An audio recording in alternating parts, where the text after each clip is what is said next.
get started today. Welcome everybody as we near the fall season and fall time here at the club.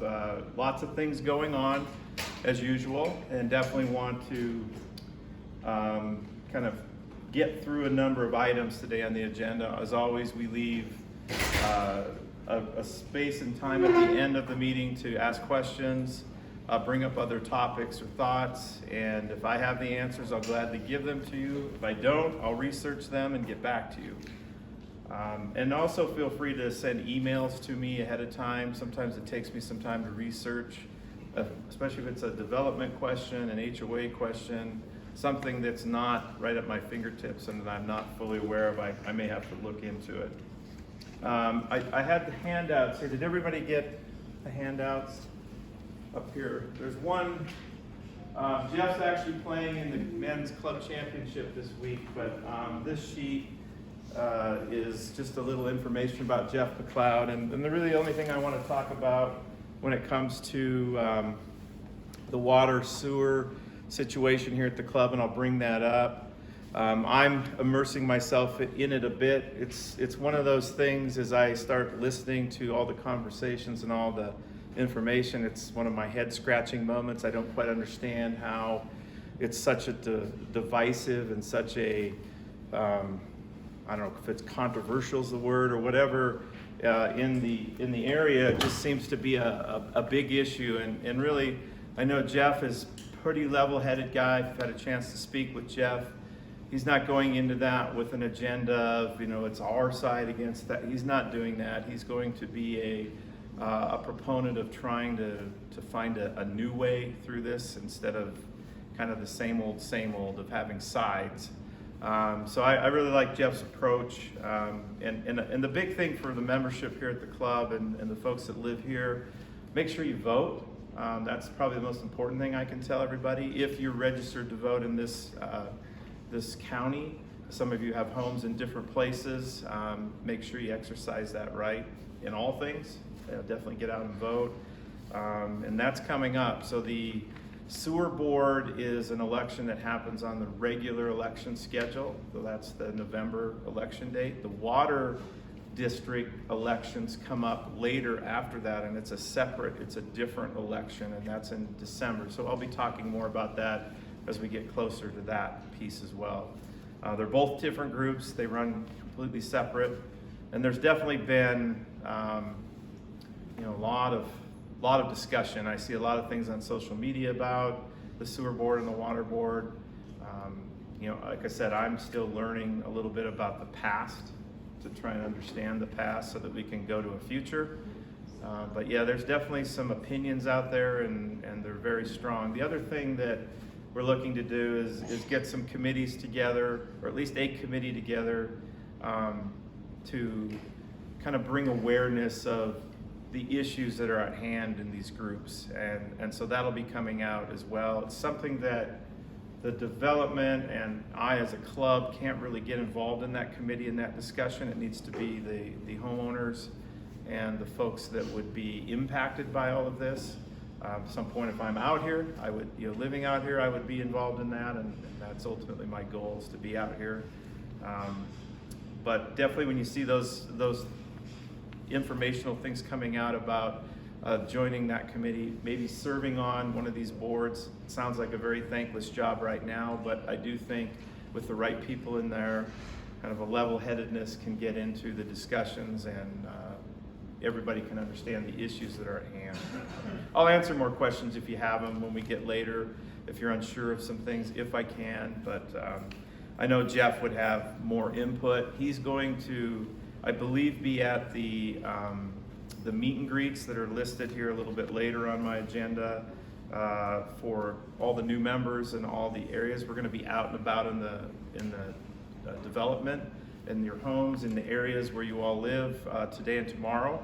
And I know Jeff's plan is to be at those as well, to talk to people. So he's playing this morning, and he'll be done this afternoon and be out in the area. So if you're at one of the areas, and you're welcome to come to any area and just see, what's going on in different parts of the community. They start at 2 o'clock today, and every hour we have we're somewhere different. We'll have kind of a pop-up happy hour. A bar will be set up. There'll be some appetizers, that type of thing out there, and we'll be mixing and mingling with the folks. It's our way of trying to get not coming into a confined space, but be out, and then hopefully we can get new members to meet current members and people that live in the area. So, but before I go too much farther here, I want to introduce Colton. You've heard about some of our new hires here at the club. We will have a very big informational email coming out and a meet and greet of not only Tammy, Tamara, and Colton. They will be on hand for you to learn what they're going to be doing here at the club, hospitality-wise, as we get ready to launch the club cabin that's adjacent to the driving range. And then I wanted Colton to come here today just to introduce you to him and know that he's currently on site. His office is right outside the doorway here, right as you come into the clubhouse. He'll be sitting where you've seen Michelle sit at times. He's our concierge, and Colton is here basically to help you in anything and all things, not only club, but outside the club.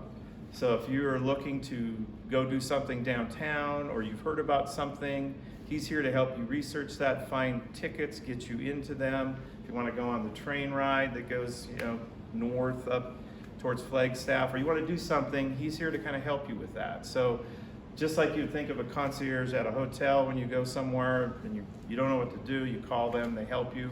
He's here to help you. Eventually his duties will expand into some other things that we're going to launch as we move into 2021 with helping with homes when you're gone, but that will be coming up and announced. But right now, if you have trouble making a reservation, making a tea time, getting a hold of someone for a spa treatment, a golf lesson, whatever you're trying to do, if you're new, he's your guy.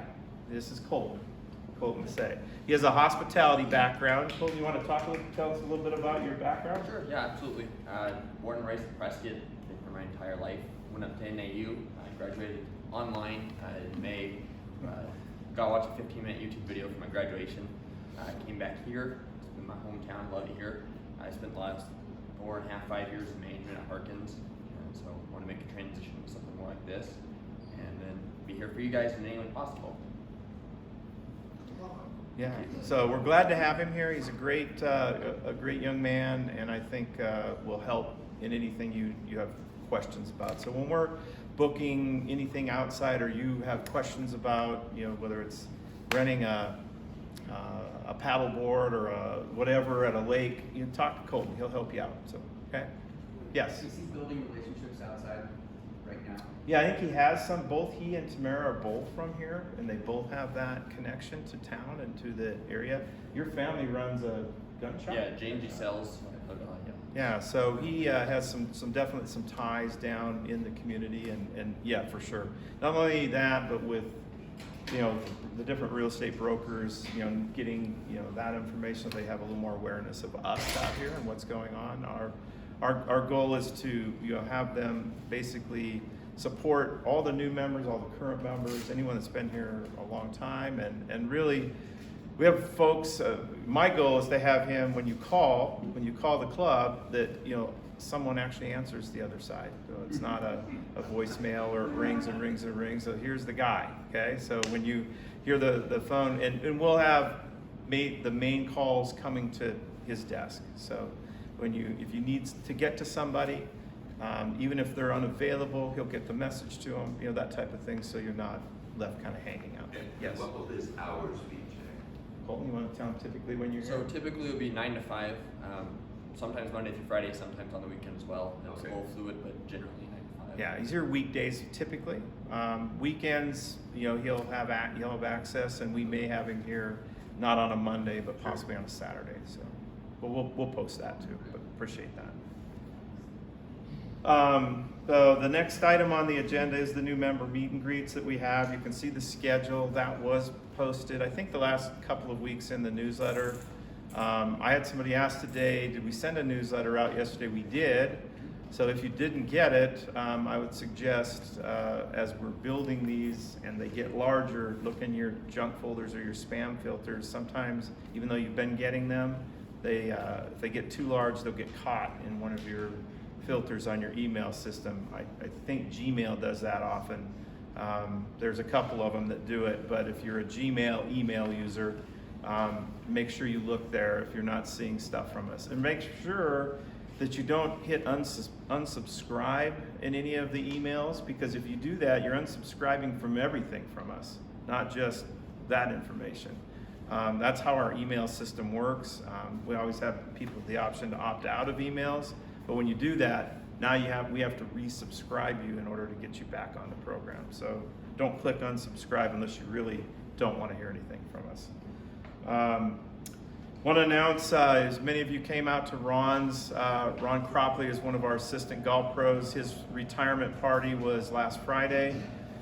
He is now departed and now down in Phoenix, Scottsdale area working.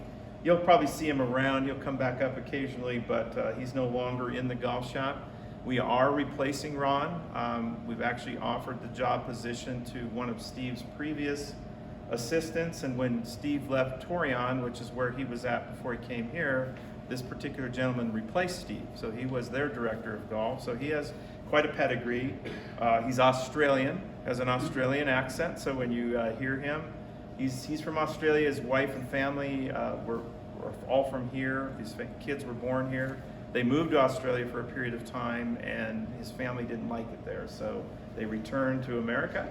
And he's now wants to kind of return back with Steve and kind of get out of his role that he's in. He's in Phoenix right now, and he's coming up here. So he'll be transitioning in the next 2 to 3 weeks. So you'll see more info from Steve about him, and you get a chance to meet him. He's a great talent, and I think we won't miss a beat with losing Ron, and possibly even have an elevation there with his name is John Cannon. So you may or may not have ever come across him, but I think he's a great teacher.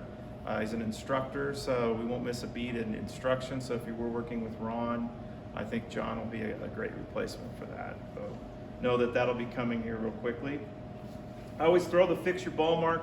Make sure you're getting signed up if you're a golfer on the Adopt a Green program. I know that we're seeing a number of folks involved in that, and it's definitely making a difference. When I've played a couple of times out there, but we still have a ways to go. So continue to fix ball marks and do that. And it came to my attention from a member emailing me that is out early in the morning. He's picking up range balls around the golf course. So remember, range balls are to be used on the range, not to be taken to the golf course and played. Just a tip there, they're practice balls. They're not designed for full distance all the time, so you're not gaining any benefit by taking a range ball out on the golf course. You're actually probably disadvantaged. So, and we don't have anything out there which would make me think you need a range ball to get over a water hazard, or if you're afraid of losing balls, I'm not sure why anyone would be playing those out there. But I told the gentleman that emailed me I'd bring that up at my coffee this week. Couple things on the facility update. And there's one thing I wrote in here that I want to remind people, because it has come up on Privé rounds. So for all of you that know a little bit about the Troom programs that we have for golf here at the club, if you are a full golf member, you have access to go out when you're traveling to play golf at other Troom facilities at a reduced price. It's typically $55 in the season, in their season, $35 if you're in their off season. And some of the seasons are flipped from our seasons here. But with our restrictions right now, and I just want to bring this up to everybody, right now I am not allowing Troom Privé or outside rounds at our club, per kind of our members' wishes, as well as our comfort level of bringing the outside in. We've stopped all outside tournaments, all outside groups through 2020, and they will not return until 2021. But with that, there are certain courses in our area, because we're not allowing Troom Privé rounds, they aren't allowing our members to access Troon Privé because their members can't come here. So for instance, Sedona has a Troon Privé course. That course will let you on, but not at that reduced rate. And I want to make that announcement to everybody. Hopefully that all returns to normal in January. It's not my intention to return back to a normal kind of guest policy going forward in 2021.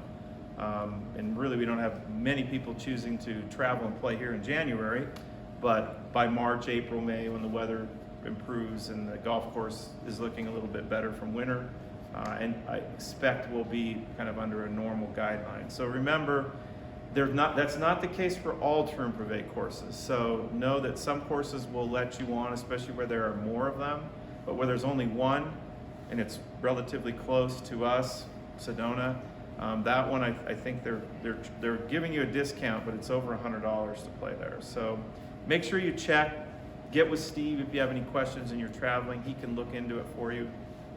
I don't want you being surprised when you go somewhere and the rate might be higher than what you experienced in the past. So again, these are kind of strange times that we're in, and I think it's just one of the trade-offs we have to have when we take that access away from our course during the time we're in. The other one that I'm doing post October 15th, because of weather and dining, I will be allowing guests with you inside the clubhouse. Now we're going to continue to encourage folks to be outside, but I'm going to restrict those groups to 4 or less. So as we get into the fall months and the weather gets a little iffier to be outside, it's a little darker a little earlier and it's colder to be outside dining, we will allow guests inside the clubhouse areas. I saw the rates. I think we're still hovering at something like 6% positive testing in Yavapai County right now, which it has to drop to 3% in order for us to open up more. I'm not sure how I'll do that if we do get to that point, but as changes happen, I will be announcing those changes. In certain areas like fitness, I'll probably stay the way we are. It seems to be handling everybody quite comfortably, and it seems a little bit safer doing that. Dining, I actually think can be riskier than the way we're doing fitness right now when you're sitting amongst a bunch of people, and if I add more tables in that space, it just compounds the situation. But it's my plan moving out of this, even when we go past 2021, that we'll have an area where we will always social distance a dining room, which will be the windmill room. So if you are uncomfortable, and I've been talking to members in the last 2 weeks that have been here, the first night that they've been out of their house, dining out, was that night I met them here. So there's still a number of people that are a little cautious about being in restaurants and being out. So we'll be aware of that moving forward, and we'll always have that space where that'll stay members only, that'll be restricted in back, and if you're uncomfortable being around groups or larger areas, that'll be the room you'll want to seek to dine. So we'll try and always accommodate everybody. You can see outside the windows, we're adding fans on our patio areas. 2 of them are up right here. You can look behind you, you'll see them. I know it gets quite hot. They're already on the back side of the patio, but we're adding fans and a different lighting structure outside. I know these are quite bright at night if you live across the fairway. These are a little duller in lighting, so they won't be quite as bright. And they're all to turn off here at the clubhouse at 10 p.m. So you need to let me know if our timers are off a little bit. If you live over there and you see, it looks like Paul Revere's last ride over here with the lights on the roof, let me know that we have lights on past 10. They should not be on over here past 10. They're with dark sky, they're to go off. We'll just call Kendra. Yeah, you can text me, let me know, because I just get a hold of Rick and he actually can adjust them from his phone. So our maintenance man can control all of that. So sometimes our clocks get off, or something happens there and they're not quite on the synced on time. Same is true when you're coming in the morning. If you notice lights aren't on when you arrive to work out at 5:30, let me know, because they should be on. They come back on early in the morning, right before daylight, and I know it's pretty dark at 5:30 when we open up. So we have fixed as many of the lights that we have out there on all the walkways and near the buildings, but if you see one out, let me know where it is. It may have a bulb burned out in it. So, but they are all operational down all the sidewalks. So, it's just to let you know a little bit of what we're doing around the clubhouse areas right now. Not really anything different as far as operational changes with the COVID program that we're in. You may make tea times with your guests currently without going through me. As I said, I'm not allowing a foursome of guests out here in any other situation. The arrangements we make with folks that come in from the outside to experience the club, we do allow a few of those groups out when they want to play golf, but we try to steer them to later in the day, just like we do dining. Outside of that, though, there's no other groups really here at the club doing anything that aren't member affiliated or with you as a member, just so you know right now. The emergency action plan, I appreciate all of you filling out those surveys. We continue to send that out as a link. If you haven't received it or you didn't see it, let Courtney know. Email her and she'll send you the link immediate. I think right now we're at about a 33 to 35% completion rate of that, so we have a ways to go. I need to get it to 80% before I select the zone and phase leaders. And then their task will be to gain the other surveys from the rest of their area of those folks that haven't completed them. I've learned a lot about our members through that survey. We have some amazing talent in our membership. There's a lot of past military, medical, law enforcement, a lot of folks in fire and rescue. There's a lot of people that have been past involved in that part. So I think we'll have a good group of leaders that we'll be able to select to kind of help us in an emergency situation through any type of evacuation. Yes? Can they help Courtney put that link back in the weekly newsletter? Yeah, I have to go back and look. I'm going to have her send it out as a separate email again. It's a little easier when you see it on its own to open it up, but I will have her send it out a few more times. If you didn't get it though, remember, and everybody should be seeing my video, just email Courtney. She will directly send you the link to do it. It's about a 2 to 3 minute survey. It's not very long, so it shouldn't take you long. And we only need one for your household. So if you're out with your neighbors, just ask them, make sure, did you fill it out? Some people, again, our open rate on any email we send out every week is 30 to 35%. That's the maximum amount of members that open our emails. I can tell who's opening them. So and I can tell that you got it because I can see it being delivered. I can see all that data, and I know when somebody says, "Well, I didn't see that," and I can say, "Yep, you didn't open it," because I can tell you didn't open it. So and I know I get 150, 200 emails a day, and I miss emails sometimes too. So know that schedule is usually Thursday night at 6 to 7. That's about when our club email goes out. So you may not be looking at emails in the evening, but if the next morning you open it up, you might have to scroll through a few to see that it came out in the evening before. We'll get into the second page of our... Jay? Yes? I guess we go back from the room. Yeah. Your facility update, Yep. item G, there's a sub-item that says, once completed, discovery cottages will still be offline. Yes. So we have 3 units in the community that are leased back to the club in order to allow our guests, when they come to experience the club and the amenities, to stay in. I believe one of them, the lease expires in March of next year. And again, it's our hope this is open in November, December. Knock on wood, that's the tentative plan. But there's delays in furniture and all kinds of things right now with our world. So hopefully when those leases expire, we'll use those cottages only when we need to use them. These will be the primary locations for people that are visiting us. I don't believe the plan is to renew any of those cottages moving forward in the programs that we have. 2 of them are a monthly lease, and 1 of them is a by time lease. Each time we use it, we pay that member for that space in that location. So our goal is to someday have 7 of these out here, just so you know. There'll be 4 of these here and 3 on the other end of the driving range, and nothing out into the community as far as homes go. So, be patient with those folks. They are probably, and many of them are future members and will be future members. So I want their experience to be and most of you are great, really good with, in fact, a lot of our salespeople say, it seems like everything's just staged here.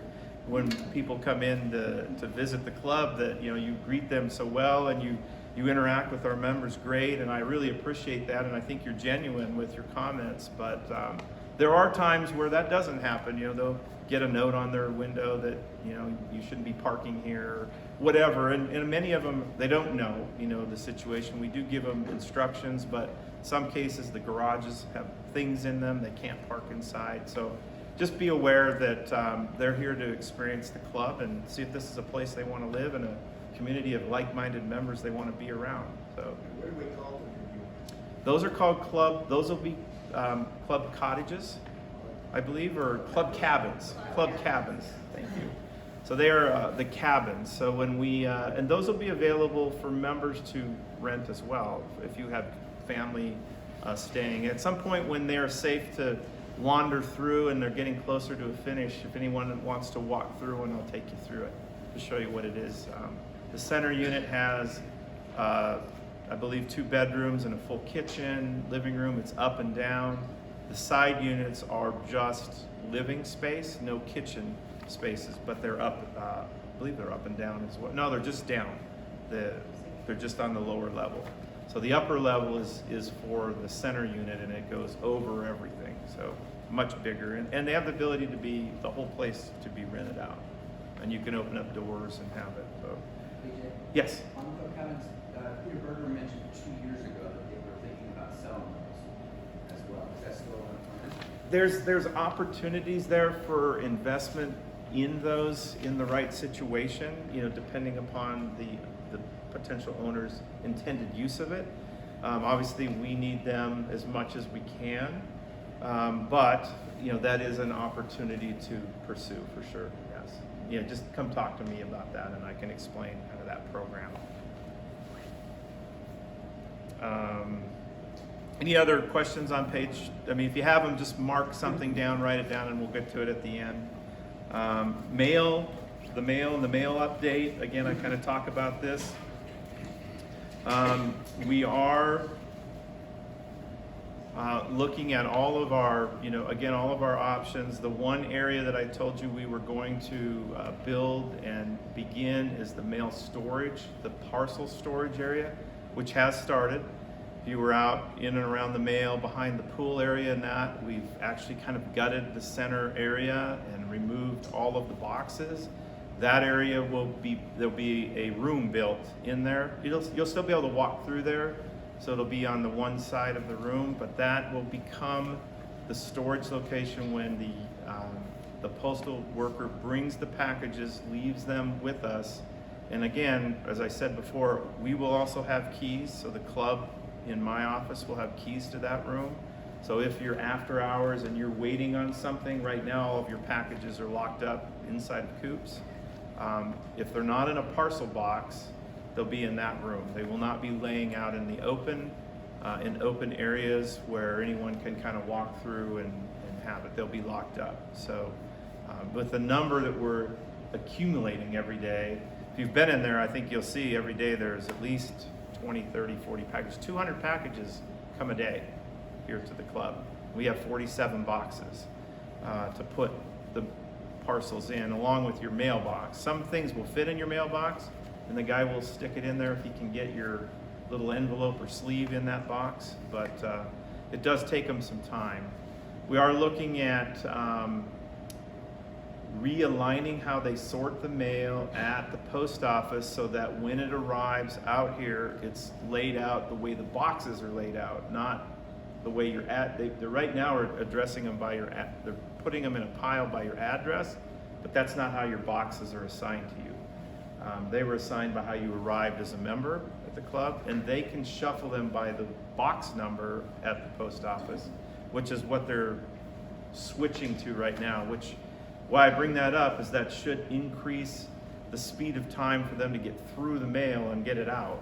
Right now they're going here and then they're going over here, and you see the guy, he's going all over the place putting mail in random boxes, and it takes them, gosh, it takes them some days 3 to 4 hours to get through the mail process out there.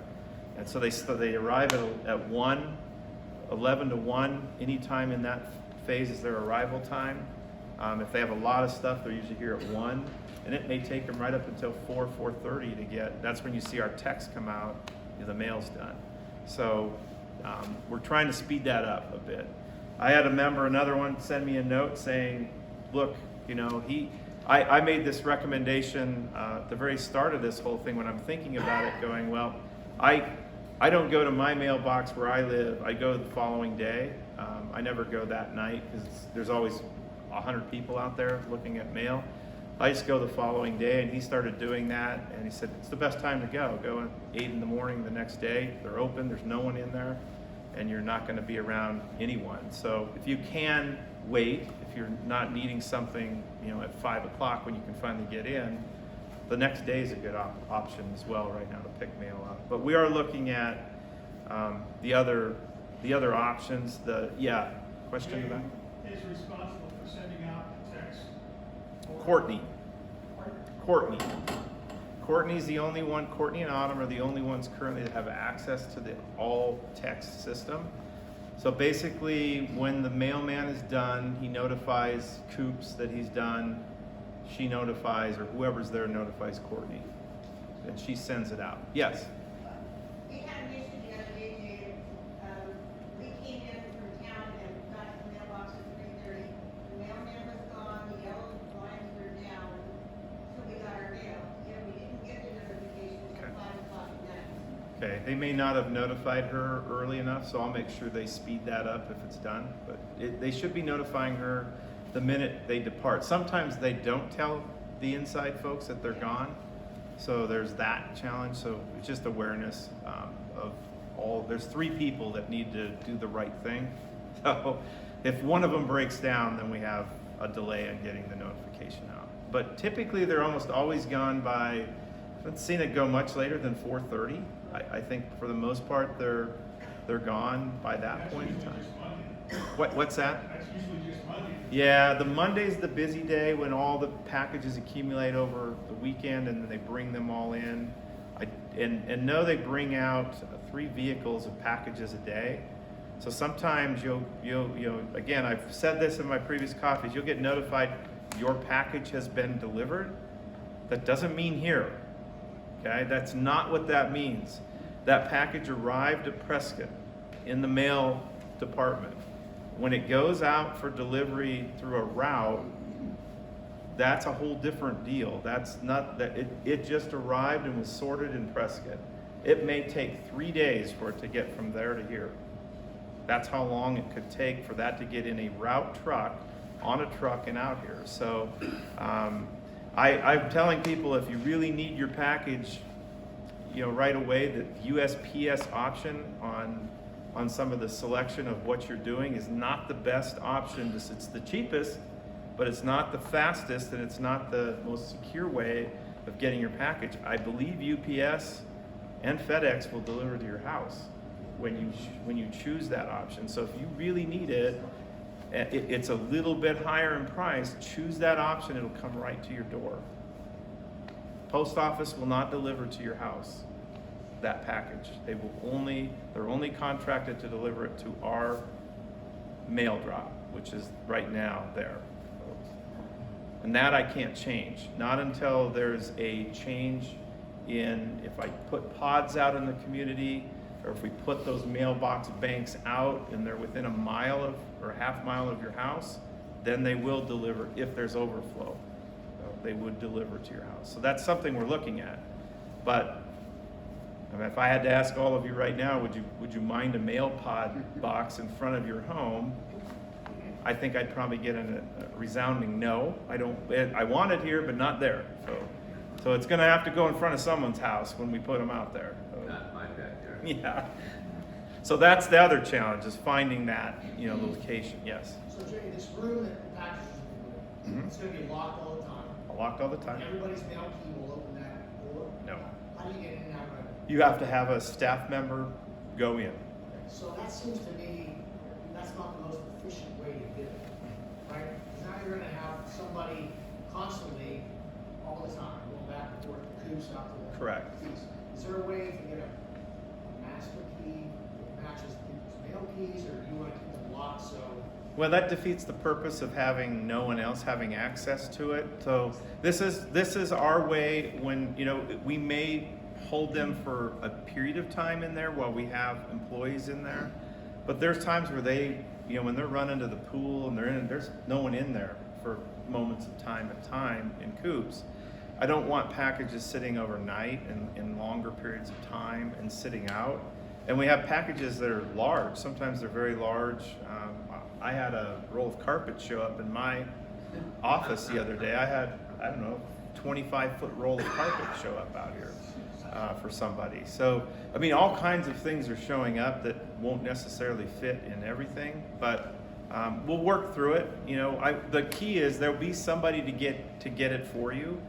All you need to do is get with one of us in the office or in coops, and they will get to your package for you.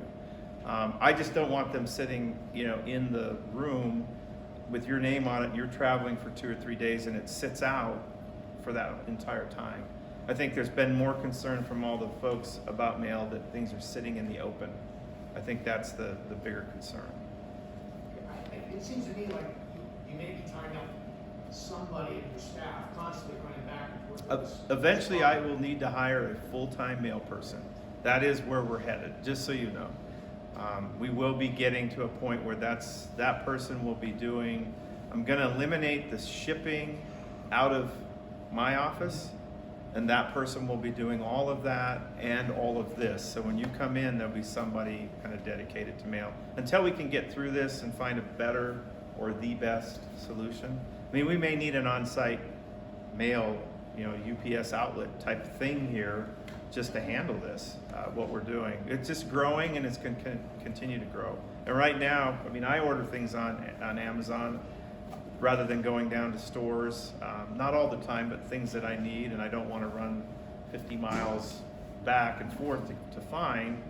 So I know people are doing that, and it could be anything online, but it definitely is overburdening some of our areas. Have you met Colton?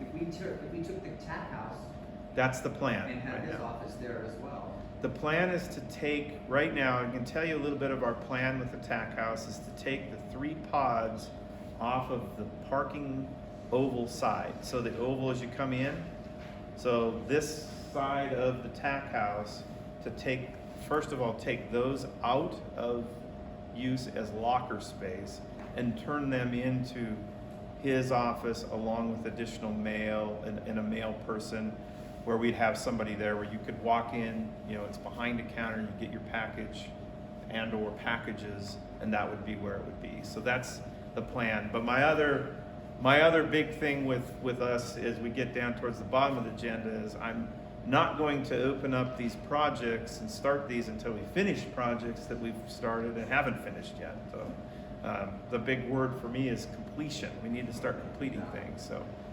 we're good at opening things up, but not completing them fully. So I want to make sure we get things completed out here.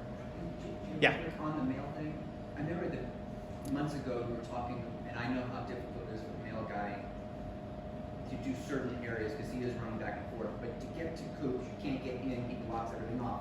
I've seen a lady fall going around. Yeah. Is there a way to make that? I want to put some kind of path in there. Yeah, definitely a walkway. And they're supposed to, when they finish the left-hand side, those things are set up where they can rearrange and you can get in that It door. happened So. 1 week and then it just stopped. Okay. And he blocks off. All right, I'll make sure they're doing that because I arranged those so that they could redirect them so that door could open. Once they finish the left of the door, they I can think then. once, like you were saying, once they figure out the the logistics, then they'll be able to do each side. Yeah. It's just a challenge when they're down there if you're trying to come in there and get mail. And if you are coming to Coops, it's best that you do come up the sidewalks and go in the, what I'd call the admin door, you know, the back patio door, the golf side door, however you want to, where, you know, when you stop at Coops and you're playing golf, you're coming in that door. That's the ideal door to go in and out of when they're there. So just know that they need to kind of get their stuff done while they're out there. And the more distractions they have, the more it slows them down. You know, when they're trying to put mail in boxes. So it's definitely a topic of discussion here. And you know, if there was an easy solution, which you know, I don't have one, and I don't think we really have the ideal ones. The packages are creating more of the problem. The mail would be no issue if it was just mail happening, but the packages are becoming more of our challenge. The Design and Review Committee, I'll give you a little more feedback on that. That is meeting for the first time here, I think on the 30th to organize. It will begin its formal meetings in October. It'll meet twice a month. So if you are doing changes to your house, or you are planning on adding something to your home, something large, or that involves the requirement of a permit to be doing work, that will go through the formal committee and committee process, along with all new reviews of any current builds. There are, I believe, 6 people on that committee, including members at the club. There are a couple of members that are not involved in building. They're not builders. They are completely separate from that, and they have been in that world in a previous life. So they have experience in what they're doing. They will be not only reviewing the plans and approving them, but inspecting the builds as they're happening, that they're being followed. So the members actually are, a couple of members have agreed to be tasked with that job of, I guess, more or less policing the build so that the steps are being followed. So know that I think we're going to try this for 3 months in this format. If we need additional days, we'll go more. If it's sufficient to what we're doing, or we need different people, we'll adjust. But it's going to be a change from just simply knocking on the door of Clint's office and he's the guy that you went to and he either approved it or didn't approve it or whatever. It was more of a one-man show. It's not that now. So it goes actually to a committee. You will have to have plans in a week ahead of the meeting dates. Right now they're planned on the 1st and 3rd Tuesday of each month. So that's the planned dates for the review committee to meet. Probably be meeting here or maybe up there. I'm not sure where yet we're going to meet. We'll decide that at the end of the month. I'll also be on that. If you have something that's quicker, that needs a quicker approval, like you're going to paint, or you're going to have your house painted, or you're going to want to add a fence, or add something to your home, that'll go through a quick review process. That will not go through that full committee. That's something that will be done with a smaller segment of that group that you can get a decision pretty quickly. So know that there'll be, kind of have an A and a B plan, and that'll all get announced to you. What is in the A program? These are the things. If you do these, this goes through the full review. If you do these things, this is a quick review. Does that make sense? So, Those meetings are private. correct.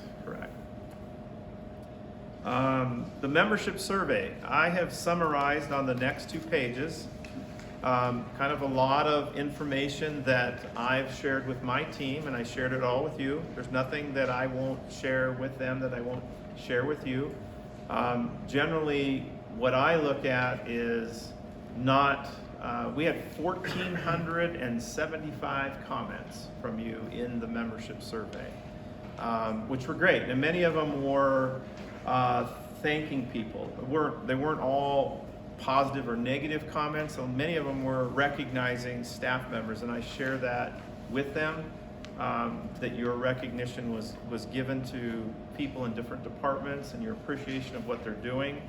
But I summarized kind of a food and beverage area, the fitness area, the golf areas, what were the concerns, what were the general themes. You can kind of read, you know, if it came up more than 5 times or 6 or 7 times, the same thing, I put that as a theme. And basically it's something that we need to create a correction or an action plan. And with food and beverage, and there seemed to be a lot on food and beverage, we had a big section on that.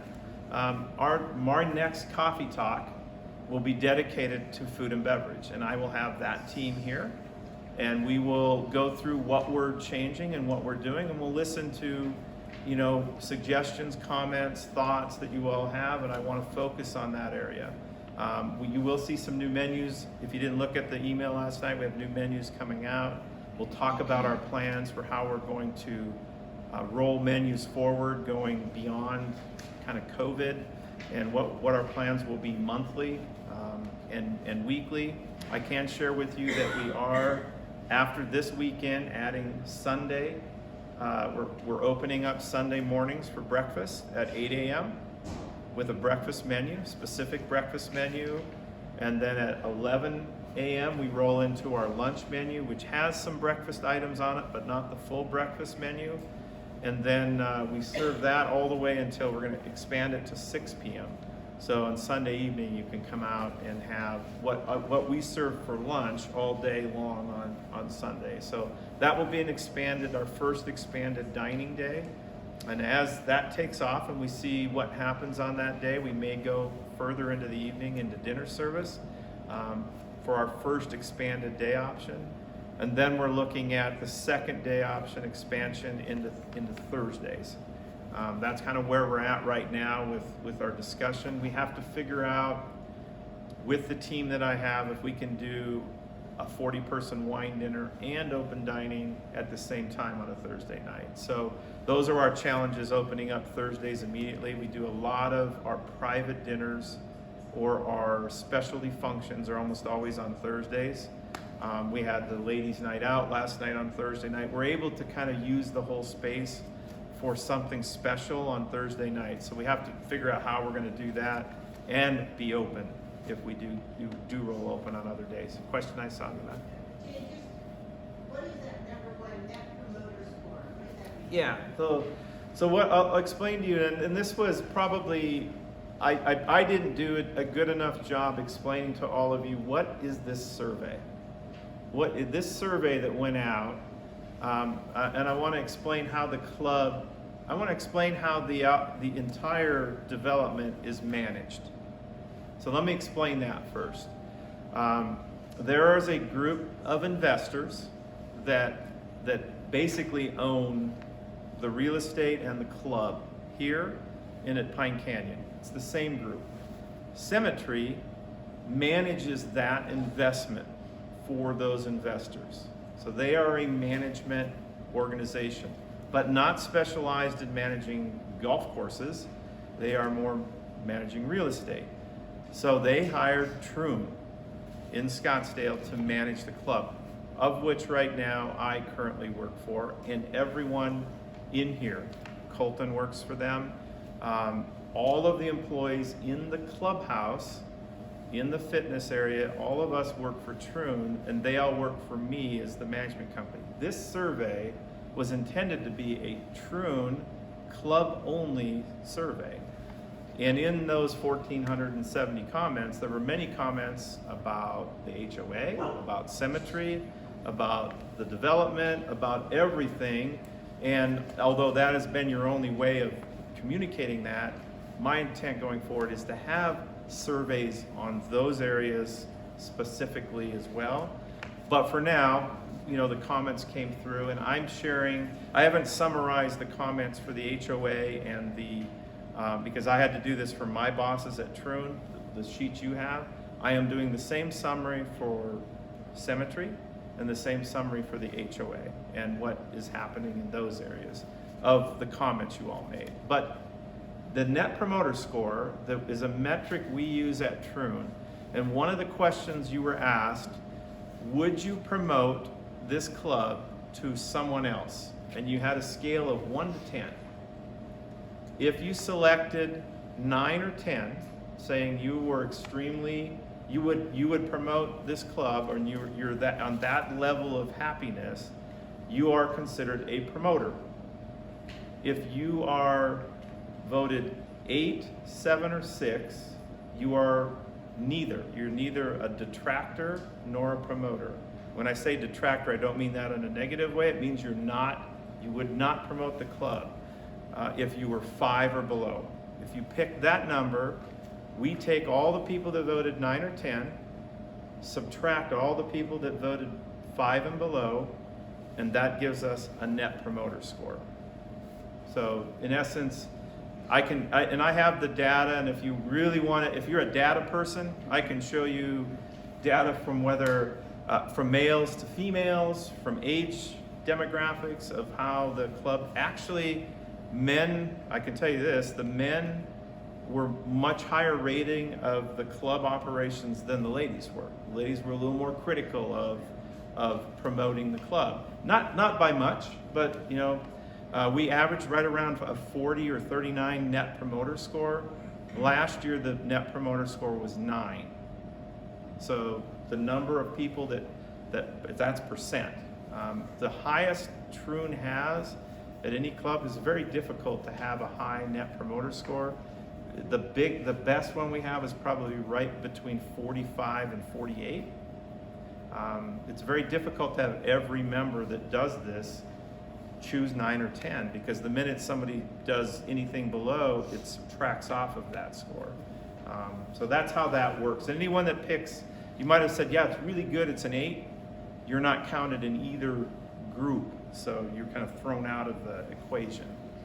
So, and there's a big percent of people in that number. We just don't count them as promoters or as detractors. So I don't know if I explained what net promoter score is, but almost all club operations in America use this metric. I focus on the ones that were detractors, and to me, those are potential people that aren't using the facility or not using it as much as they would like, potentially might leave the club for whatever reasons they're unhappy here.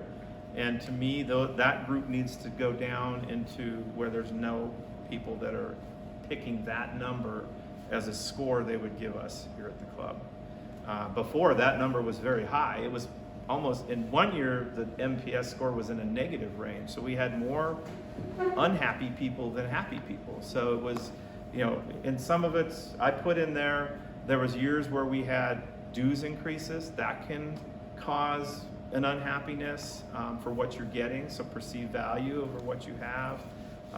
There was a year where we rolled out a minimum spend. That really created chaos in the world of chaos, especially with those that have lots here that don't live here. So when they did the survey, and any member has the option to do the survey, there was a lot of probably negative comments of that. So I put what happened in those years to see, maybe as an explanation. Not all of it. It could have been things we failed at. But understand that survey that comes out, and I didn't explain it, that was simply a survey on club operations. But many members don't distinguish between where you live and what's going on there versus what the landscapers are doing versus what the club is doing.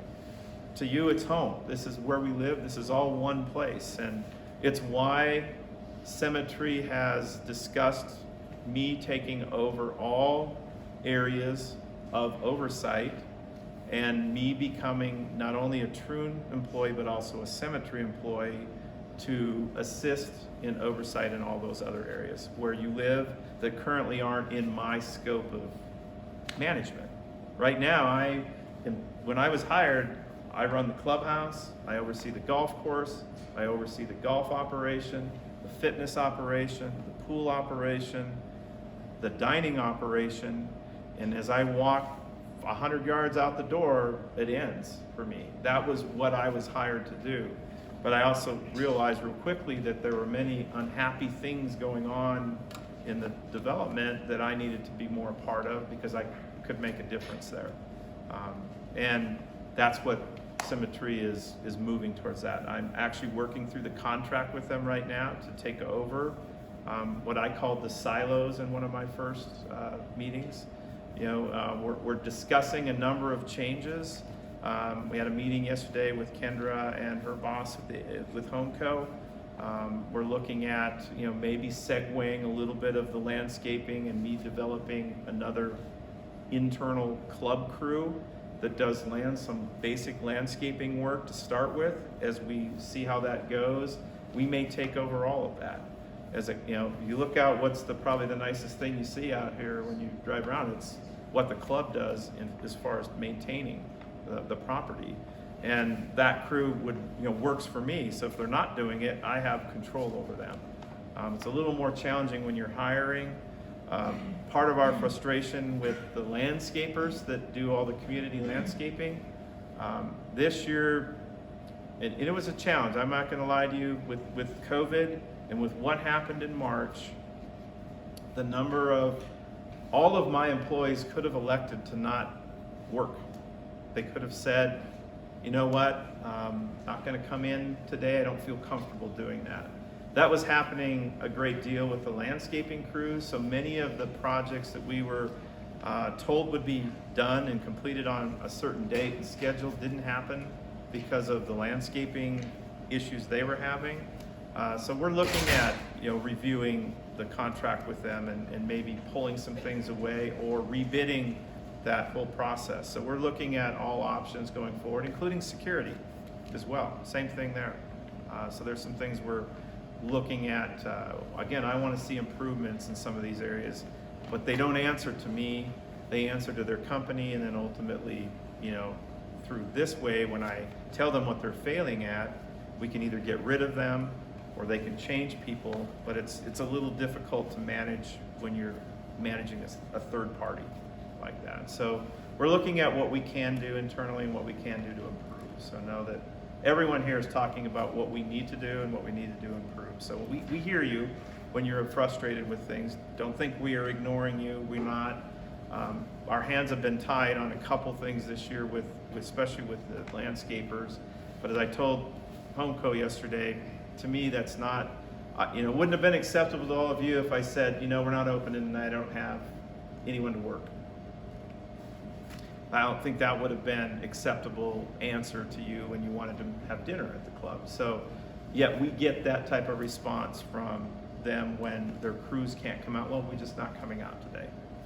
But wait a second, that doesn't work for us. So, so we had to deal with a little of that in landscaping. Yes, question. Great explanation. I'd like to see it go a step further. It's actually publishing organizational chart of each one of the organizations that you work for, who you supervise, real estate development, how they supervise, Homeco, what they're responsible for. Because I really don't think people, I'll just speak for myself. I don't really understand how these organizations intermesh. Is there one when we first moved here, I thought it was one organization, and it's not. It's Correct. not even close to that. It's a very complicated interaction between multiple organizations. It seems to me nobody really has a good sense of how they actually mesh. So Right. anything you can do to make that more transparent. That's why I explained it today, and I will definitely, an org chart, who do I answer to, that type of thing, who ultimately is above me, and what is that process. Also, real estate is involved in that. Everything is kind of a part of that package.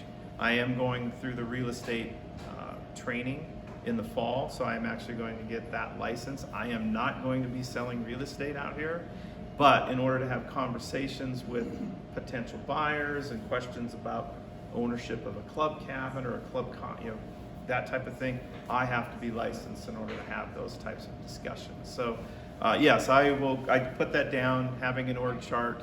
I will definitely do some more to get this out, and getting the word out with a video so people can see it is important. But yeah, there was clearly confusion when I arrived of even in the development out here, what was managed by me. So the dog park is an HOA amenity. It's not a club amenity. So it's not really in my sphere unless I become over everything, and then I can do things. So Silent Moon Park, another thing, or anything else we build in the future that's out where you live, that's kind of outside of the golf club thing. And what do your dues pay for? There's a big one. No one really knows where's that all going? what is that? Well, that is exactly what I explained that we operate, that's not much past the fringes of the golf course. The golf members pay a higher dues, social members pay a lower dues. The golf members are to sustain the golf course, but a part of their dues also goes to sustain the pool, fitness, everything else. But none of that goes out to the HOA, and none of those dues come back into the club operations. So they go to manage those pieces of property and repair and fix the roads and do all the things. So understanding what is part of what helps you understand where your money's going when you're paying the appropriate dues here at the club. So yeah, we need to do a better job of communication and explanation, and it's very complex, and there's probably no one that really fully understood it that you maybe dealt with at first, you know, when you bought in here. So and then you have the water board, and that's a whole nother thing in itself too. So you know, understanding all of that is big. So hopefully I explained it a little better today, and then we'll keep you know, educating people on that. For sure, if you ever have questions, just come see me, and I can clearly lay it out for you how it works, hopefully explain it better. I'm not going to go through the survey results, but you can see them in there. And I do want to thank everyone. We had the largest survey participation this year ever by over 150 surveys. So I think that's great. That is, when we still only had 390. So I would like to see, you know, I have 622 members, of which many of you are married, have a spouse. So that means we probably have closer to 1,000 members. So I still didn't get to much more than a 35%, 37%, you know, completion rate. I would love to see that be 100%. Everyone has the ability to fill that out and offer their comments. The more information I get, the more we can react in a positive direction for you all. And understand that I can't go 1,000 different ways. So if you all wanted something different, dining is an unusual one. You know, told somebody the other day, we have to be everything from Arby's to Ruth Chris Steakhouse every night, every day. That is a very big challenge to do. There is no restaurant in America that is that for only 1,000 people and trying to make it. Our restaurant a year is in the hole about $300,000 to $400,000. It loses that much money. It's an amenity for you. Now I want that amenity to be the best it can be. That's why I want your feedback. I want it to be what it needs to be for you all. But right now it is not a profit center. It is not, you know, I thought the joke in food and beverage world in the club business is if you want to make a small fortune in our business, start with a large fortune. That's what you do in the food and beverage world, because you can't make money, and we're not trying to. So when you see what we're pricing things at and doing, we want to be fair to everybody. We want to put the best product we can out. And we'll explain to you what we're doing at this food and beverage coffee talk next week, where we source our foods, how we buy our foods, how we do everything. And I think you'll be surprised when you hear some things that you hear from our team. And then where, you know, what we want to know more of from you that we can do better for you. So, because we're definitely, it's gonna, well, I'll get to that at the end. So the 2-week Friday from today, I am actually on a plane to marry my daughter. So my daughter's getting married in 2 weeks. So I'm gonna delay that one until October, it's gonna be October 9th, or we can have it next week. It's whatever, you wanna do it sooner? Okay, so then I'll send a note out. We can do that next week, because I think we're ready to talk to you all. And then I'll get back on the 2-week schedule. So it has to be one or the other. We either go 3 weeks from today or 2 weeks, or a week. So we'll go next week, and I'll let the team know, and I'll get that out. We're talking about food. Mm-hmm. Is there a plan to redo the lunch menu? Yes, there's always plans to rotate the items on the menu, and we'll talk, you know, when we have that meeting. Actually, the lunch menu from our membership in our survey was probably the most liked of all of our menus because I think of probably pricing and selection, but it needs to rotate and change as well. And whenever you have, if we have folks that have requests for certain things, here's what I always tell members. The menu is a shopping list for you, okay? Think of that way. When you see that menu and you see that preparation and you're like, I would like that fish, but I don't really know if I want it done that way. It's a shopping list. You can have that fish, you can have it done a different way. You just need to ask. And the servers need to tell you that, but they're probably not always doing that. We presented a menu so that you don't have to think about what you want if you don't want to do that. But if you want something done differently, we will do that for you. If you want your fish blackened and not prepared that way or a different way, we'll do that for you.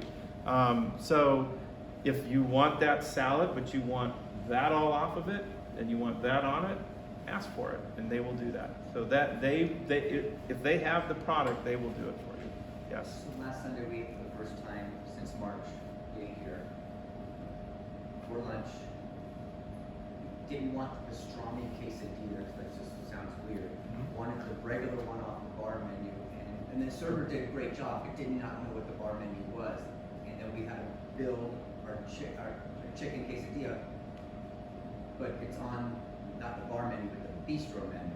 Did they do it for you? Yeah, oh yeah, he did it, but the bistro menu is described better. Right. Training. Yeah, is- so you'll notice now, if you've been in dining in the last day, 2 days, week, you may see faces in here that you've never seen before. Our entire team, and this happens annually, and it's a frustration for members and for us. We lose a lot, mostly kids. They go back to school. They can't work their schedules around our schedules, so they leave the club for a period of time. We bring new people in. Honestly, I can tell you in all 4 departments, the COVID challenge we had, and thank God they got rid of the added on payment they were making to unemployment because people were choosing not to work over applying for jobs. And I had open jobs everywhere and I could not hire people. They would not apply, they would not show up for interviews. I would say probably 5 out of 6 employees that called in to interview didn't show. I mean, the things that were going on through all of this were very much of a challenge, but we have a rollout. Once we bring them in, they shadow for a while, but we kind of throw them into the fire right away because of our staffing challenges here. For a long time, we were understaffed everywhere. Kitchen, I had 2 employees from Phoenix, Scottsdale working in my kitchen. They came up from another club because we couldn't find cooks to work in town. There were no one applying for our open positions. And I lost 3 the minute COVID hit. 3 of them went back where they were from and went home. They just left the club and they were gone. When we shut down that 1 week of dining, or we went to takeout and really we only needed a couple people doing that, I lost a lot of people and a lot of them didn't return. And so it's been a bit of a challenge, and it's always going to be a little bit of a conundrum, but definitely training, and they will hear that message when we talk about that next week. And it's part of what's in here is really getting them a little more prepared to be at your table. It's like, I don't. One of my frustrations is when I have lunch here and I ask them what the soup of the day is, and they don't know. And I said, it's not acceptable. You have to, it should be the first thing you know when you walk in the door, find out what it is. And they're actually getting better at it. They may not all have it yet, but that's one of my charges to them. I have my little pet peeves, that's mine. Because that's what I eat a lot. I eat soup. So I ask them, what's the soup of the day? Just more to see if they know. Well, let me go check. That's not the answer. Yeah, well, I don't know. Last night, wife loved the ladies' night, and heard a lot of great things. They talked after they went home. They were texting back and forth. One of the comments was the bartenders had no idea what they were doing. They asked for a Pinot. Then they poured a red. What are the specials? We don't know. You have to ask Michelle. Then we find out there were no specials because of something. Drink specials? Or? Drink specials, which were advertised. Yeah, probably wasn't that in there, so I think we do have a couple of new. I saw the picture, so I know the 2 kids that were working in there, Yeah. and they are new servers, probably training to be bar staff. Maybe So not take pictures without masks because that could get us. in trouble. they were in mass. The two I saw posted on Facebook were in Mass. So, they had them on. No, yeah, but then the photos, they took them off. Oh. Anyway, we'll go forward, you know, with more progression in food and beverage. So I want to get through the rest of this. There's not a lot left before we get to questions. Back to the agenda.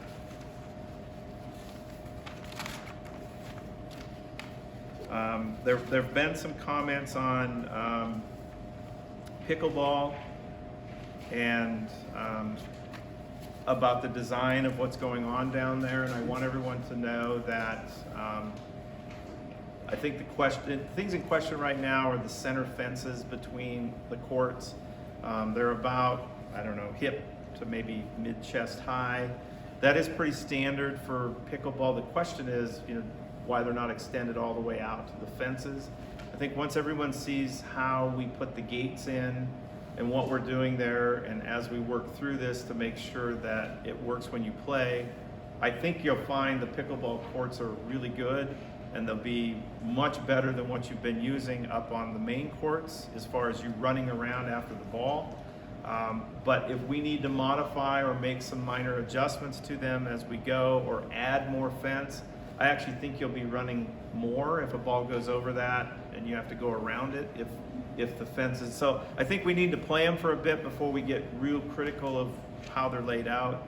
Our pickleball guy that's building them, it's all he does is build courts. Says this is the nicest complex he's ever seen, laid out the best that he's ever seen. So he's the guy building it. So that's what he told me yesterday when I talked to him. So let's get through it and let's open it up, and it's going to open up within probably a week and a half. You'll see what it looks like and how it plays. I did put some notes on here of when the particular days are going to be, men's and women's day and couples day, when those dates and times are. So we're going to number the courts 1 to 7. That's 1, 2, 3, and 4. Primary courts are down there. 5, 6, and 7 will be up here. 5 courts every day will always be available for any member that wants to play any day. 1 and 2 will be the courts put in play for men's, ladies, and couples days. And if those other courts are open during those times, no one's using them, I'll let that group get larger onto the 4 courts. But we'll also put a reservation system in place, similar to golf. So you'll be reserving a court if you want to play pickleball on a particular time. So if you're all pickleball players, you're going to need that app. It's probably going to be 4Ts, which is a golf application / other dining. We'll be doing some changes to our online application process for different things, but it'll be much more user friendly. And you're not getting that situation where if you've been trying to make a golf tee time and you're sitting there and your thing is thinking for 10 minutes at 6 in the morning. It's because all of you are trying to get this tee times. This one it's born on its own server and not on ours. So theirs is much larger and you don't have those complexities. When all of the members are trying to get on ours at the same time, it kind of bogs our system down. So we're gonna correct that. I did put the other areas of what we're working on project-wise.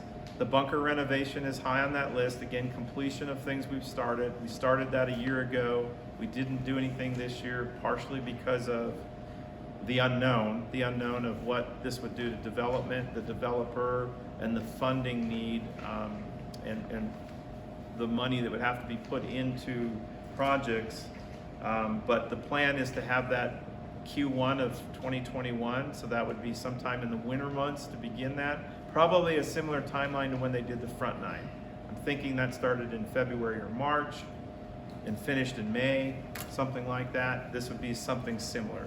We need a growing season for a little bit of it to finish.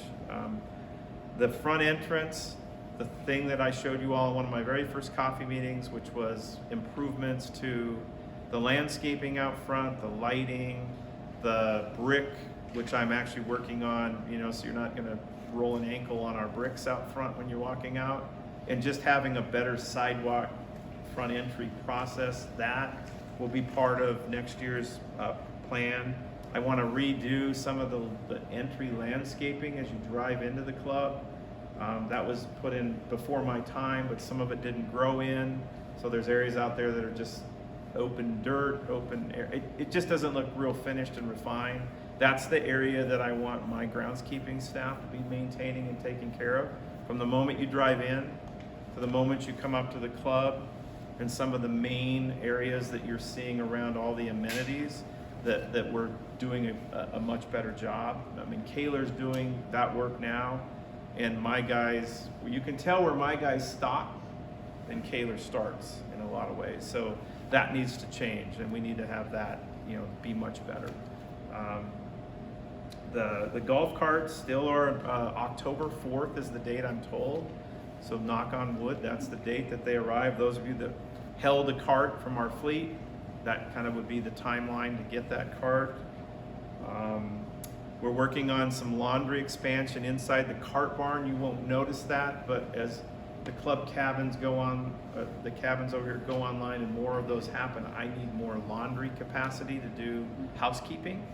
And as we have more use of all the facilities and we go back to a normal use, our laundry facility doesn't handle all the pool laundry and all the summer laundry with what we're going to be doing in these cabins. They will be 5-star kind of accommodations out here. Right now we're just using whatever is in the houses as bedding and different things. We will have a different bedding and linen service that we use for the cabins. The mail area is on my list. The golf shop, there'll be a water and ice machine located outside. So if you are around the club area and you want to get a cup of, you know, that's would be more of the fine ice and bring your thermos, or there'll be cups there, but if you want to bring your thermos and fill up a big thing of filtered, real good water, use that ice machine that you'll see out there probably within the week and a half. It should be being installed. It'll be right by the bathrooms on the pro shop side of the pro shop. Questions? Anyone have any other questions that I didn't go over? Jay, I got a question for you. Yeah. What is the priority or the update on getting these streets fixed?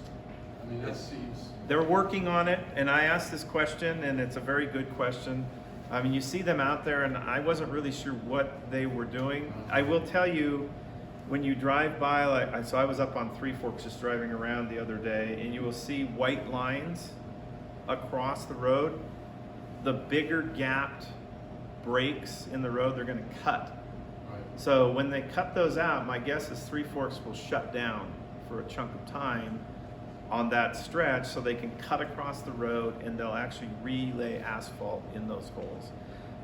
The other things are a 3-step fill, so they spray something in it, they lay a material down in the minor cracks, they go over it with a tape, and then they recover it. It's a 3 or 4, so they've been there and then they leave. They're coming back through those areas again with another crew doing another thing. This is what I've been told. So I'm not sure how far out they're going, if they're doing every street in every area. I know it's in the plans every year to do road work and road.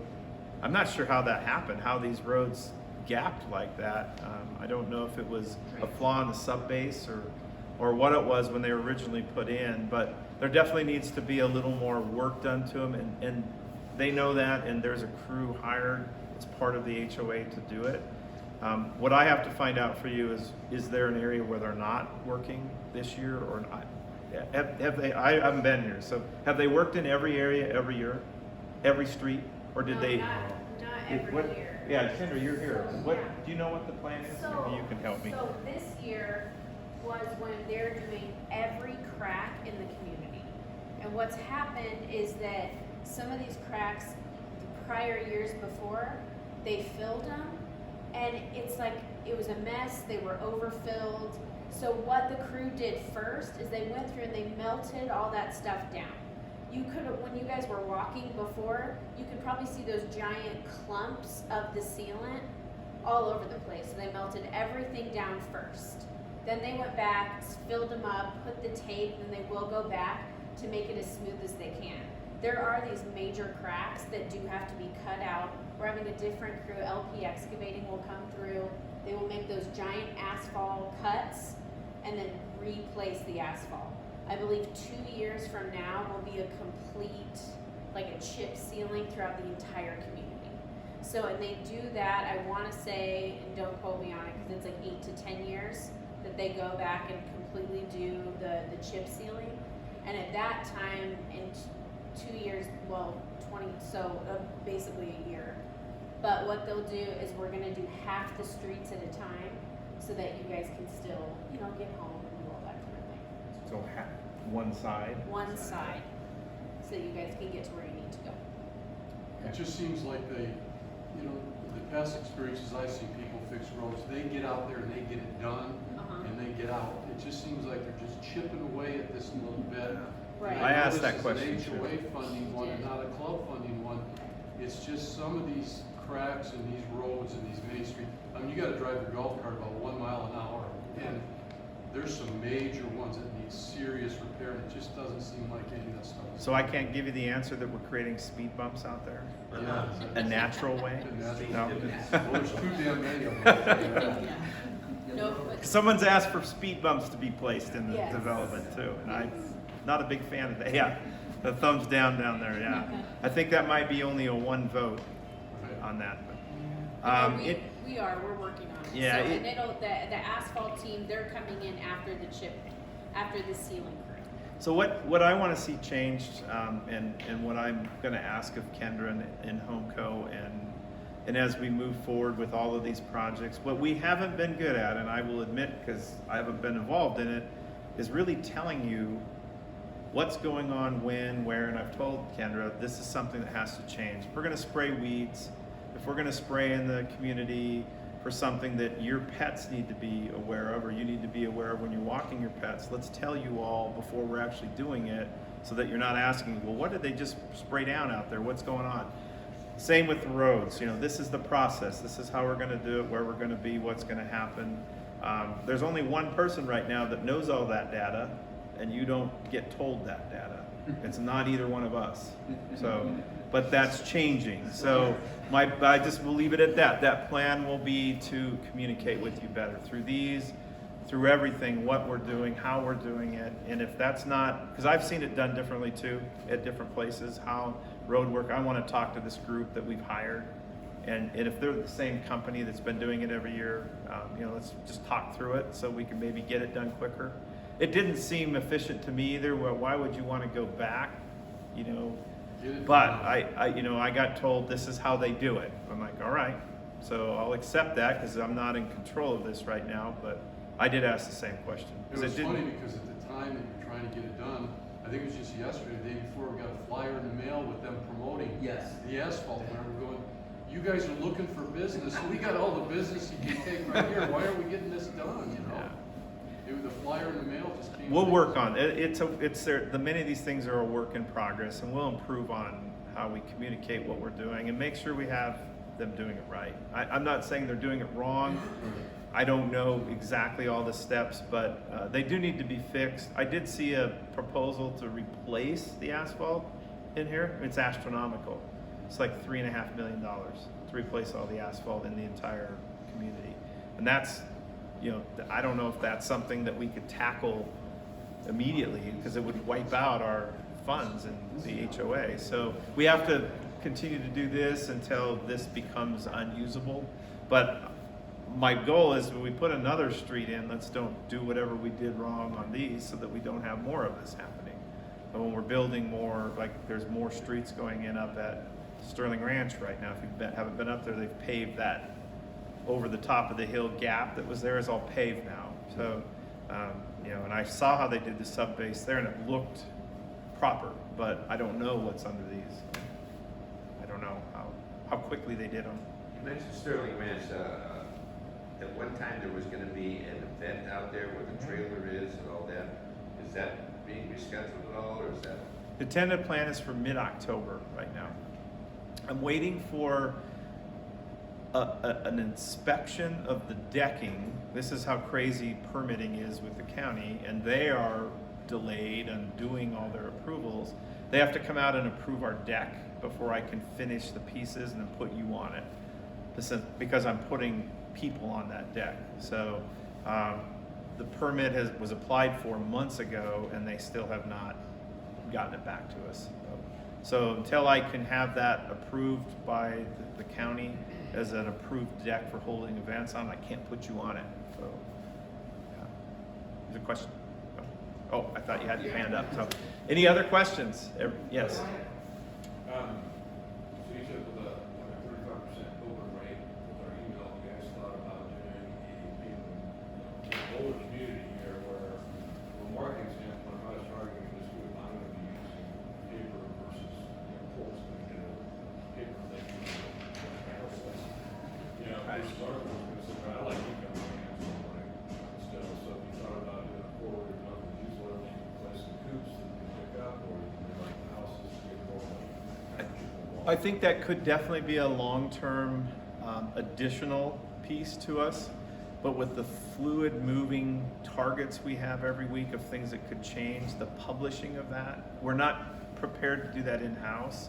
Our team would, right now I don't have a sufficient enough team to produce an in-house type of document, but taking what we have or what we're doing and producing a printed mailer, that's something we could look at doing for sure. Right. Definitely not a bad idea. So, It was that. what's that? Courtney did do it last year, and the stacks at the end of the week were still there. A couple of people would take them. She had them in coops in the gym, in here, and it was the email blast, but she just started getting it on the paper, and people weren't taking it. Yeah. Well, I think in this scenario, it'd be just, we would mail them. The efficient way to do it is to have it in your, to have it come to your home, if the mail would get to you. In your mailbox, because we can't touch your mailboxes. So that's another thing. I can't open any of your boxes. None of our employees can. It's against the law. So if a key gets stuck in the wrong box, if anything, and then I would tell you this from the last mail comment, if you get something in your box that is not yours, please immediately return it to Coops so that we can get it to the mailman to put back in the right box, because they do make a lot of mistakes. A key gets stuck in the wrong box, and you get the key and you open it up, it's not your package. Just bring the package back into the Coops and make sure that the mailman gets it in the correct one. Because we'll have people that have a slip in their box that says you have a package and there's no key, or you just don't get your package. So it's happened, it's been in the wrong possession of the wrong people. So if you get something incorrectly, whether it's mail or whatever, make sure you return it to the employees in there right now. Was there another question? Yeah, actually, I have. Yep. I see the colored placards and I was. Oh, yes. around today. Let me explain those. What's the process and, for even visitors, and how do you get it back? You give them to who, and done? Yeah, so basically you'll see a colored hang tag placard being handed out at the security gate. Now we have the quick pass system, and what happens a lot, and Kendra explained it well to me the other day, a contractor will have a pass for a week, and they'll get it printed for the week, and then tomorrow they come back in and I don't know what I did with it, blew out of my car or whatever happened. So then they can't find it. Then we have a line of cars out here of them holding people up. In some cases, they're jetting them through. We have 3 colored placards, and quote me if, are you in here, Kendra? Yes, sir. Is orange contractor? Orange is contractor, blue is visitor, green is real estate. Okay. And so every person that comes through the visitor side of the gate is going to get one of those colors. And it has a date written on it of when they're allowed to be in there. So you should know when you see a car parked on a street or somewhere in here that is not familiar to, should have a colored tag letting them, it won't have their name on it or anything, but it also has instructions of speed, of where things are and what our rules are when you're in here. We have that on the back side of it because we have people that do not follow the speed laws or the speed rules, and they're flying around here, even contractors, and trying to educate them best happens at the front gate. But I can't also spend 3 minutes with every person that pulls up, or I'll have a line of cars. If you come in at 7 in the morning, you'll know what it looks like when the contractors are lined up to Nancy Road. You know, we have to get through this fairly quickly, but they have to have something that's visible and lets us know that they're allowed in here and that they're approved to be in here. But we still do the quick pass system, but you know, if your family's visiting you, they'll have a tag and we'll know. You know, just stick it on the dash while they're here for the couple days they're here. That also can expedite them getting through the front. So how do they return when the contractor or the real estate agent or the visitor's done? How do they return back to the security? How will they How do return? they return, how are those placards returned when they're? They have an expiration date written on them. It says they just Never basically get them back, is what I'm saying. no, Right, Okay. they're disposable. disposable. They're to be disposed of at the end of that term. And when they come through, the guard will look at if they have one in their dash. If it doesn't have the right date, they stop them. And they have to have another way in or be called. They'll have to call the contractor or whatever their process would be now. Again, the whole security thing and what happens out there, you know, we want to improve that. That's going to be one of my next projects to tackle. So when the construction vehicles are out and about, and they're parked in front of a house or whatever, they should have the plaque. Yes, they Yes. should. That when the security guy's driving around and sees a car parked on the side and it doesn't have it in, He should be stopping He and needs to be talking. stopping Yep. and going and figuring out why they don't have one, and if they don't have one, here you are. Yeah. members would have a pass on their car. I mean, a sticker. We want to know a little bit more about who's doing what, where, when, and why in here. We do capture, you know, license plates with cameras as you come and go. There are cameras out there. The other thing I didn't talk about, which was a big one, the whole garbage thing down here, and you know, we're going to do a little more work on. I asked Kendra to get a bigger garbage container that is garbage for all the stuff that ends up in the recycled containers that isn't recyclable stuff. And most of the time when I watch the video, I have a camera down there. When I watch what's happening, it is not all of you doing this. So it's not your fellow members putting that stuff in it. It's generally somebody that came out here doing work for you that's throwing it in there. So you had a TV installed. The TV guy, when he leaves, goes down there and throws the TV box in that garbage receptacle with all the styrofoam and everything that shouldn't be in there. And many times doesn't break any of it down. So now one thing goes in there and the whole can's full. So I'm finding, you know, then I can talk to that company and talk to that guy and, you know, if you didn't have the conversation, many of them know that they're there. You know, they've come out and done work here for other members, and that's how they're getting down there. It's not all of you throwing, I mean, it happens, but for the most part, it's the contractors or the folks working in here for you that end up throwing things down there that don't belong. Because there is no other garbage location out here. I'm not sure why they're not taking it back to because they're taking it out of your home, they're just not getting it to their proper disposal area, and they're using ours, which aren't made for that. So, yeah. If you ever have garbage or excess garbage, let me know, because we do have big containers behind our building here, and I want to get a big container down below just to house and handle what's happening with that. We'll try and get some different. I mean, there's a sign. This is what goes in there, but I would say 9 out of 10 times they either don't see it, or I mean, there probably needs to be a sign on every can. I don't know. It's mind-boggling how much I get calls every week. You know, there's this down there. I haven't found a car yet. We had a TV on a street yesterday, so I don't know what that was about. But I mean, there's just, you know, when you see something odd, let us know, and we'll make sure it gets taken care of. But if you're the one making the odd thing happen, you know, think before you do that. So. Well, and a lot of your garbage companies, if you call them, you say, hey, I have something big, they'll just tell them, they'll put it with the rest of their stuff. It's no big deal, doesn't cost you anything extra. And then, you know, and then it's I think they do it 4 times a year. Right, and so. At no extra cost. Right, so there's that option too. But no, we're working on it. Anyway, there's lots of stuff going on. we're trying to make a difference where we can, and I think having these talks helps us. So I'm not going to keep you any longer. If anyone wants to stick around and stay, I'm going to go down to the pickleball courts with Clint and have a discussion down there about some things, and I'll see you all soon. Thanks for coming out today. Yep. Thanks, Cole. Good morning, John. Let me stop this real quick.